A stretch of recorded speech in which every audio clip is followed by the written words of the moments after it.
I love this next story, and you know what? I think you're going to like this next story as well. He's a local celebrity with an incredible gift, and throughout his entire life, he could share his talent of song with everyone except his own father. Well, that is until now. Channel 4's Mary Bear is here with the first part of this very amazing story, and Rob's right, it's one of the stories that just makes you feel good. It really does. It truly is a heartwarming story. The Army Corps of Engineers has a saying: the difficult can be done immediately, the impossible takes a little longer. Well, you're about to meet a man who spent his lifetime beating the odds and overcoming the impossible. We first heard his story when his son, Mark Tuccelli, became the reigning champion of Channel 4's Gimme the Mic. Though he couldn't have been prouder of his son's performance, Mark's father has never heard him sing. The world is a collage of sound. The song of a bird filling the morning air. An ocean wave crashing on the beach. The roar of a motorcycle on the open road. But to Michael Tuccelli, this is his morning. These are his waves. And this is his motorcycle. Tuccelli was born completely deaf, but his story is one of inspiration. People have a feeling that deaf people never would be effort. So when I was born, the doctor told my mother to put me in the institution and to leave me there. Written off by doctors, Michael fought the odds. But my mother was so determined that I would be normal. So she found me a good speech therapist. 3 years of speech therapy to say one word. So my mother really had high expectations. It's safe to say Tuccelli exceeded those expectations. He earned a PhD from the University of Florida, where he's now a professor of audiology. But the struggle he endured is hard to comprehend. Imagine painting the Mona Lisa, having never seen it, having never held a paintbrush in your hand. Every position, movement, and grip having to be learned with no point of reference. That's what it was like for Dr. Tuccelli. Saw my sound from the diaphragm, from base to throat, back of the teeth, and you trial and error, how to breathe, how to move your lip, teeth, tongue, and finally, I hit it, and then after that, it was a piece of cake. Severe hearing impairment is the #1 disability in the United States, affecting 3 of every 1,000 people. But Dr. Tuccelli is determined to make a difference. He founded UF's first accredited sign language course and has produced numerous instructional videos. Patricia Chun, a former student, is now his teaching assistant. She's seen his dedication to his students. Just everything that he's done, once you get to know him and you see all the successes that he's had, the degrees, the education, a great family life, it's just amazing. His optimistic attitude and spirit inspires those around him. His second wife, Maureen, is a nationally certified interpreter. Well, we were arch enemies. I refused to work with him because he had a reputation of eating interpreters for lunch. Together now, 3 years, happily married.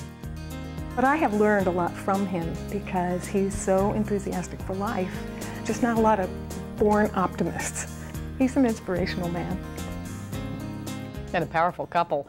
Tonight on the 10 o'clock news, Dr. Tuccelli tells us about his life-changing decision to go under the knife and get a cochlear implant.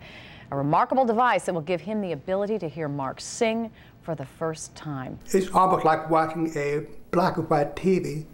I mean, you see a high-definition plasma TV set. It's just incredible, all the information you pick up, and it's just a start. We have the conclusion to this amazing story coming up tonight at 10. Can't wait to see it. All right, thanks, Mary.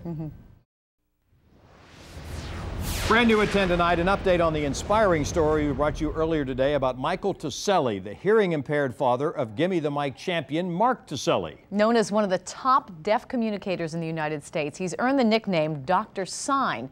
Well, Tuccelli recently made a life-changing decision to receive a cochlear implant, which will allow him to hear his son sing for the first time. Until a few years ago, Dr. Tuccelli opposed cochlear implants, like many in the deaf community. Back then, speaking was looked down by the deaf community as rejecting deaf values. I was never raised around deaf people because I find different. His change in philosophy came with the realization of a better life and better knowledge about the implants. And deaf children who have cochlear implants 3 years ago, 80% have normal language skills. Alice Holmes, doctor of audiology, has worked with more than 500 patients who have received cochlear implants. Sounds picked up by a microphone, goes into a speech processor or computer that he wears behind his ear. The sounds picked up, processed into electrical signals, goes into this cord into an antenna that sends it through the skin via radio frequency waves, and then goes in and actually stimulates the nerve of hearing. After receiving the implants, patients like Dr. Tuccelli don't miraculously hear like you and I. His entire life, he's had no concept of what sound was. Currently, he's undergoing training to recognize the proper sounds associated with words and objects, and to adjust for volume. Michael says the first time he heard a candy wrapper, it was like a thunderstorm. But when I had a bowl of cereal, it was like an elephant just running through the house. It was amazing. Implant recipients must also learn to filter out ambient sound our ears are trained to ignore. When I was working my computer, I hear the sound that just bothers me, just drives me crazy. I asked my wife, what's that sound? Is it bad? Oh, poor hearing people, they have to put up a sound like that. He can hear when his own coffee is ready in the microwave now. When the beep goes off, it's not like I have to go, your coffee's ready. He knows.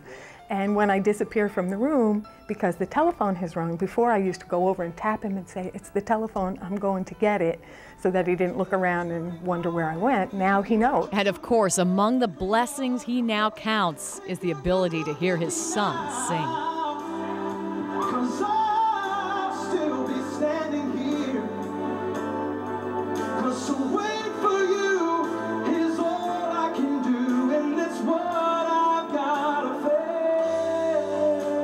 Now I'm not laughing at hearing people anymore. When I see them, when I feel listening to music, I understand now. Dr. Sign, as he's known, holds lectures around the country and plans an annual motorcycle trip to Alaska to raise money and awareness for cochlear implants in the deaf community. For more information, you can visit drsign.com.